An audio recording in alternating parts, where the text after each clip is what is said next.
बिस्मिल्लाहिर्रहमानिर्रहीम। अस्सलामु अलैकुम रहमतुल्लाहि व बरकातुहू। Welcome to online classes Iqra Huffaz boys secondary school. Iqra Huffaz boys secondary school के प्लेटफॉर्म पे 9th और मैट्रिक के तमाम तलबा को हम खुशामदीद कहते हैं।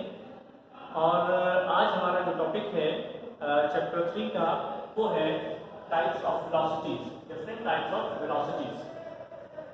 अब ये जो डिफरेंट टाइप्स ऑफ वेलोसिटीज यहाँ पर आपको लिखी हुई नजर आ रही है, उसमें सबसे पहले है आपके पास यूनिफॉर्म वेलोसिटी, उसके बाद है वेरिएबल वेलोसिटी, उसके बाद है average velocity.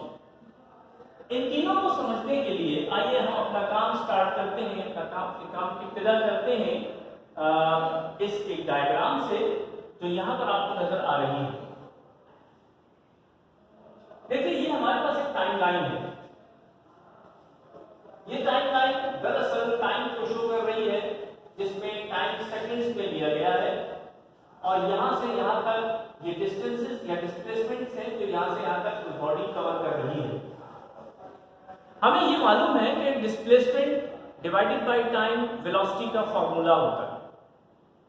Displacement divided by time, अगर हम डिस्प्लेसमेंट को टाइम से डिवाइड करते हैं तो हमारे पास वेलोसिटी कैलकुलेट होकर आती है। तो आइए हम इसमें देखते हैं कि हमने यहाँ पर जो एक डेटा इसको प्रोवाइड किया है, इस पूरे स्ट्रक्चर को ये क्या शो कर रहा है। ये आपके पास जो जीरो लिखा हुआ है इसका मतलब है कि अभी मोशन स्टार्ट नहीं हुई है। This is the initial point. उसके बाद हमने ये देखा कि इस पर 2 सेकंड लिखा हुआ है, क्योंकि सेकंड स्पेस दोबारा बार-बार लिखने की जरूरत पेश नहीं आती है। दिस इज 2 सेकंड्स और कोई बॉडी 2 सेकंड्स में कितना डिस्प्लेसमेंट कवर कर रही है, 4 मीटर का डिस्प्लेसमेंट कवर कर रही है। फिर जब उसको 4 सेकंड्स होते हैं, यानी 4 सेकंड्स में वो बॉडी कितना डिस्प्लेसमेंट कवर करती है, वो 8 मीटर कवर कर लेती है। उसके बाद यहाँ पे 6 सेकंड्स में इसका जो डिस्प्लेसमेंट कवर हो रहा है वो है 12 मीटर। और इसी तरीके से जब इसको 8 सेकंड लगे तो 8 सेकंड में इसने डिस्प्लेसमेंट कवर किया 16 मीटर। सो व्हाट हैपेंड, हुआ ये था कि जब 2 सेकंड्स हुए तो वो 4 मीटर का डिस्प्लेसमेंट कवर कर चुकी थी बॉडी। जब वो 4 सेकंड्स हुए तो 8 मीटर कवर कर चुकी थी। जब 6 सेकंड्स हुए तो वो 12 मीटर कवर कर चुकी थी। 8 सेकंड में उसने 16 मीटर ट्रैवलिंग की। तो अब हम इसकी वेलोसिटी को चेक करते हैं कि आया इसकी वेलोसिटी हमारे पास क्या आ रही है। तो आइए चेक करते हैं। ये सबसे पहले हमारे पास फॉर्मूला जो था, इसका फॉर्मूला हमारे पास था वेलोसिटी का v = s/t। एक बात हम आपको ये बताते चले, फॉर्मूला तो हमने आपको ये लिख के दिया था, याद होगा आपको। वेलोसिटी का फॉर्मूला हमने v के साथ भी एरोहेड लगाया था और s के साथ भी एरोहेड लगाया था। लेकिन ये बात याद रखिएगा कि जब हम कैलकुलेशन करने जाते हैं, जब हम कैलकुलेट करने जाते हैं, किसी भी वैल्यू को कैलकुलेट करते हैं, तो इसको वेक्टर फॉर्म में नहीं लिखते, इसको स्केलर फॉर्म में रख के फिर कैलकुलेट कर रहे होते हैं। इसका मतलब ये भी बनता है कि जब हम वेलोसिटी कैलकुलेट करते हैं तो कैलकुलेशन में दरअसल हम स्पीड को कैलकुलेट कर लेते हैं, डायरेक्शन को अलग से मेजर करके या अलग से उसके साथ अटैच कर देते हैं, तो वो वेलोसिटी बन जाती है। इसका ये भी मतलब बनता है कि जब वेलोसिटी की कैलकुलेशन हम करने जाएंगे तो सबसे पहले स्पीड को कैलकुलेट करेंगे। तो चुनाचे हमारे पास जो फॉर्मूला आता है, बेसिकली फॉर्मूला तो हमारे पास यही होता है, लेकिन जब हम कैलकुलेशन वर्क कर रहे होते हैं तो फिर हम इस एरो को नहीं लगाते, इसलिए कि हम इस वक्त क्या कैलकुलेट कर रहे हैं। सबसे पहले स्पीड कैलकुलेट करेंगे और उस स्पीड को वेलोसिटी का पार्ट बनाएंगे। चूंकि ये बात ध्यान में रखिएगा कि जब वेलोसिटी होती है, वेलोसिटी कैलकुलेट की जा रही होती है, तो उसमें 2 चीजें अटैच हो जाती हैं, एक स्पीड और एक उसकी डायरेक्शन। और सिर्फ स्पीड की जब बात हो रही होती है तो उसमें डायरेक्शन अटैच नहीं होती। तो ये याद रखने वाली बात है कि वेलोसिटी को कैलकुलेट करने के लिए स्पीड को पहले कैलकुलेट करना पड़ेगा और फिर उसके बाद उसके साथ डायरेक्शन को अटैच कर देंगे। तो अब हम यहाँ पे वेलोसिटी का फॉर्मूला v = s/t रख के इसको कैलकुलेट करके देखते हैं कि क्या आंसर आता है। देखिए फर्स्ट स्टेप में हमारे पास यहां पे था 2 सेकंड्स, ये फर्स्ट स्टेप में, ये फर्स्ट स्टेप हमने यहां पर 1 लिख दिया। फर्स्ट स्टेप में वेलोसिटी जो कैलकुलेट होके आ रही है, डिस्प्लेसमेंट कितना है 4 मीटर डिवाइडेड बाय टाइम कितना है 2 सेकंड्स। ठीक है, जब हम इसको कैलकुलेट करते हैं तो आंसर कितना आता है हमारे पास 2 मीटर पर सेकंड, 2 मीटर पर सेकंड। ये जो सेकंड है बेसिकली इसका यूनिट ऐसा यूनिट एस से इसको सिंबलाइज करते हैं, यहां मैंने इसलिए लिखा है कि बात समझ में आए। सेकंड में हमारे पास ये हमारे पास सेकंड पार्ट है इसका कि बॉडी अब आगे बढ़ गई, इसकी वेलोसिटी जब हम कैलकुलेट करने जाते हैं तो इसने कितना डिस्प्लेसमेंट कवर किया 8 मीटर। याद रखिएगा ये डिस्प्लेसमेंट की मैग्नीट्यूड कवर यहां पर कैलकुलेट करने के लिए हम रख रहे हैं 8 मीटर डिवाइडेड बाय 4 सेकंड्स, क्योंकि यहां से लेके यहां तक इसने 4 सेकंड्स का 4 सेकंड्स इसने यहां से कवर किए हैं टाइम के एतबार से। फिर जब हम इसको कैलकुलेट करते हैं तो दोबारा हमारे पास क्या आ रहा है 2 मीटर पर सेकंड। अब सोचने वाली बात यह है कि क्या नेक्स्ट में भी ऐसे ही आएगा, चलिए चेक कर लेते हैं इसको। इसकी वेलोसिटी जो हम कैलकुलेट कर रहे हैं, ये थर्ड पार्ट हो गया, इसका थर्ड स्टेप हो गया। इसमें जो डिस्प्लेसमेंट कवर हो रहा है वो है 12 मीटर और टाइम कितना लग रहा है 6 सेकंड्स। तो 12 मीटर डिवाइडेड बाय 6 सेकंड्स। फिर जब इसको कैलकुलेट करेंगे तो again we have the same value 2 meter per second, and in the last step again we will get the same answer। v equals to कितना हुआ वहां से वहां तक, यहां से लेके यहां तक इसने 16 मीटर कवर किया, 16 metre divided by 8 seconds, 8 to the 16। so again we will be having 2 meter per second। आप ये देख रहे हैं कि जब हम इस सिचुएशन में हो, यानी सिचुएशन ऐसी हो कि इक्वल डिस्टेंस ऑफ टाइम या इक्वल इंटरवल ऑफ टाइम में इक्वल डिस्टेंसेस कवर हो रहे हैं या इक्वल डिस्प्लेसमेंट कवर हो रहा है। यानी अगर आप ये चेक करें कि यहां से लेकर यहां तक एक टाइम इंटरवल है 0 से लेकर 2 सेकंड्स तक, टोटल टाइम इंटरवल बनता है 2 सेकंड्स और इस 2 सेकंड्स में 4 मीटर कवर हुआ। अब जब यहां से यहां तक देखते हैं तो फिर 2 सेकंड्स बनते हैं, सिर्फ इतने पार्ट की बात कर रहे हैं। 2 सेकंड से 4 सेकंड्स तक टोटल टाइम बनता है 2 सेकंड्स और फिर इसी तरीके से यहां पर जो डिस्प्लेसमेंट कवर हो रहा है वो भी 4 मीटर हुआ, क्योंकि यहां से यहां तक 1 मीटर था। सिर्फ इस यूनिट का यहां से लेकर यहां तक का जो डिस्प्लेसमेंट है वो 4 मीटर हो जाएगा। इसी तरीके से ये भी 4 मीटर हुआ और ये 2 सेकंड्स हुआ, ये भी 4 मीटर हुआ और ये भी 2 सेकंड्स हुआ। तो आप ये देख रहे हैं कि अगर सिचुएशन कुछ ऐसी आ जाती है कि इक्वल इंटरवल ऑफ टाइम में अगर इक्वल डिस्प्लेसमेंट कवर होने लगे तो हमारे पास वो यूनिफॉर्म वेलोसिटी बन जाती है। और इसका मैथमेटिकल प्रूफ ये है कि हमने यहां पर ये 2 मीटर पर सेकंड की वैल्यू ऑब्टेन कर ली by calculation. So what is now the definition of uniform velocity?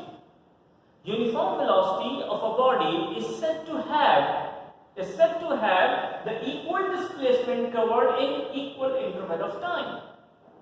equal interval of time, तो ये हमारे पास यूनिफॉर्म वेलोसिटी की डेफिनेशन है। तो याद रखिएगा कि हमारे पास यूनिफॉर्म वेलोसिटी वो होती है जिसमें डिस्टेंस यानी डिस्प्लेसमेंट जो है वो इक्वल इंटरवल ऑफ टाइम में कवर हो रहा होता है। इसके बरअक्स हमारे पास दूसरी जो वेलोसिटी आती है वो होती है वेरिएबल वेलोसिटी। वेरिएबल वेलोसिटी में सिचुएशन यकसर चेंज हो जाती है, आपका आंसर कभी भी सिमिलर नहीं आएगा। वो क्यों नहीं आएगा? या तो टाइम इंटरवल चेंज हो जाएगा या डिस्प्लेसमेंट कवरिंग चेंज हो जाएगी। मुमकिन है कि यहां पर 4 मीटर हो यहां 10 मीटर बन जाए, यहां 10 मीटर हो यहां पर 16 मीटर बन जाए, या 16 मीटर हो यहां पर दोबारा से कम डिस्प्लेसमेंट कवर हो। तो इस तरह से आप कभी डिस्प्लेसमेंट चेंज हो सकता है और कभी आपके पास टाइम इंटरवल चेंज हो सकता है। इस चेंजिंग की वजह से आपके पास जो वेलोसिटी आएगी वो वेरिएबल वेलोसिटी कहलाएगी। So the distance, the difference between uniform velocity and the variable velocity is very now clear. It's very clear now. वो क्या है उसमें डिफरेंस कि इसमें आपके पास हमेशा टाइम इंटरवल और डिस्प्लेसमेंट कवर्ड ये दोनों रेशियो हमेशा सेम रहेंगे, लेकिन जो वेरिएबल वेलोसिटी है इसमें कोई एक चीज चेंज हो जाएगी, या तो टाइम इंटरवल सेम नहीं रहेगा, चेंज होता रहेगा, और या फिर डिस्प्लेसमेंट चेंज होता रहेगा, सेम नहीं रहेगा, और बाद में दोनों ही चीजें चेंज हो जाती हैं। तो अब ये हमारे पास जो वेरिएबल वेलोसिटी है वो किस तरह से कैलकुलेट होगी? कैलकुलेशन का फॉर्मूला हमारे पास फिर यही रहेगा, इसलिए कि फॉर्मूला चेंज नहीं होता, फॉर्मूला चेंज नहीं होता, फॉर्मूला हमेशा वही का वही रहेगा, चाहे हम यूनिफॉर्म वेलोसिटी कैलकुलेट कर रहे हैं या वेरिएबल वेलोसिटी कैलकुलेट कर रहे हैं। दोनों सूरतों में फॉर्मूला तो यही रहेगा। हाँ, अलबत्ता ये जो डिस्प्लेसमेंट है यहाँ पे वैल्यूज कुछ और आती रहेंगी, टाइम में वैल्यूज कुछ और आती रहेंगी, चुनाचे हमारे पास यूनिफॉर्मिलिटी कभी भी नहीं आएगी। ये मैं बात कर रहा हूँ वेरिएबल वेलोसिटी।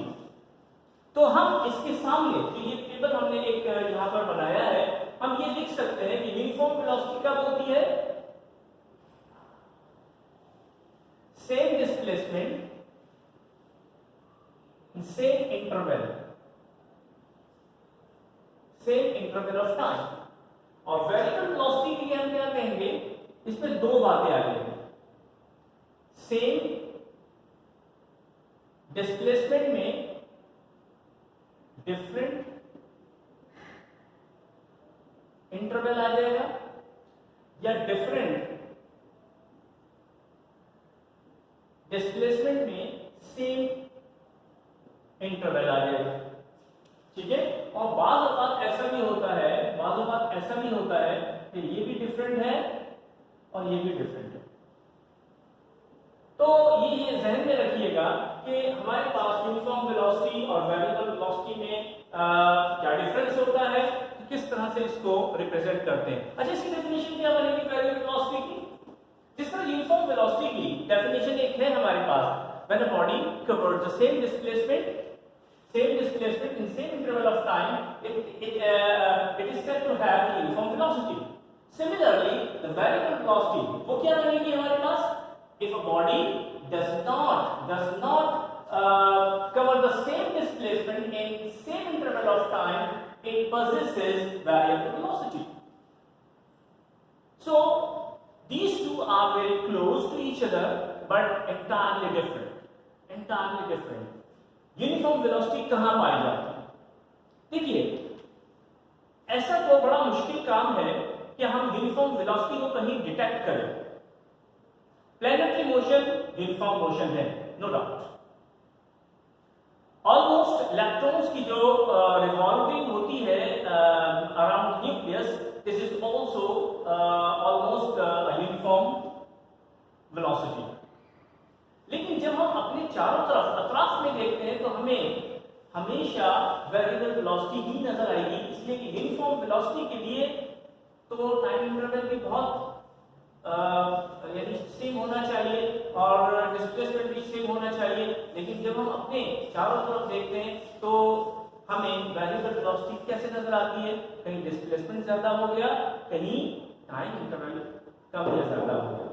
जैसे मिसाल के तौर पे आप कार स्टार्ट करते हैं, आगे बढ़ते हैं, स्पीड ब्रेकर आ जाता है, फिर आप आगे चलते हैं, सिग्नल आ जाता है, फिर आप आगे चलते हैं, कहीं टर्न लेना है, वहां पर गाड़ी को हल्का करना पड़ता है, तो आपकी गाड़ी बहुत अप्स एंड डाउन्स के साथ चल रही होती है।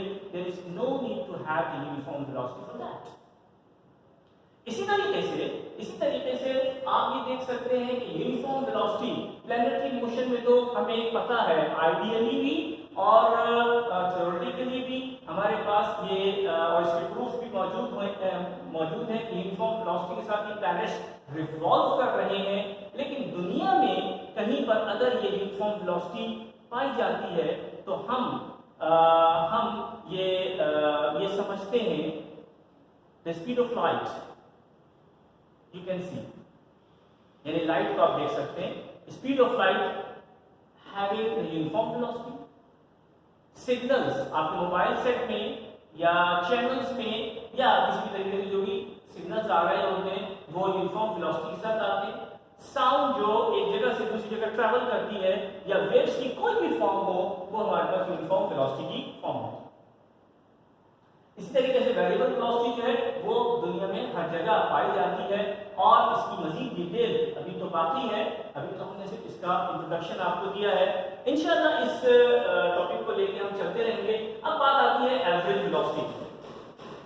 जब हमारे पास वेलोसिटी वेरिएबल हो जाए तो डिफरेंट हो जाती है। जैसे मैंने यहाँ पर कहा 2 मीटर पर सेकेंड, 2 मीटर पर सेकेंड, 2 मीटर पर सेकेंड, लेकिन ये तो सेम आ रही है ना, इसमें कोई मसला ही नहीं है। आप यहां से कहीं लाहौर चले जाएं और आपसे कोई ये पूछे कि आप किस स्पीड से आपकी गाड़ी यहां पर आई, तो आप ये तो नहीं बताएंगे यहां से ठट्टा गए तो ये स्पीड थी, ठट्टा से मुल्तान गए तो ये स्पीड थी। आप कहेंगे एवरेज वेलोसिटी हमारी इतनी है। बहरहाल एवरेज वेलोसिटी का फॉर्मूला हमारे पास होता है average velocity is equal to total displacement divided by total time. ठीक है, इसको एवरेज वेलोसिटी कहते हैं। इसको सिंबलाइज करते हैं छोटा सा AV, A for the average is equal to total displacement, total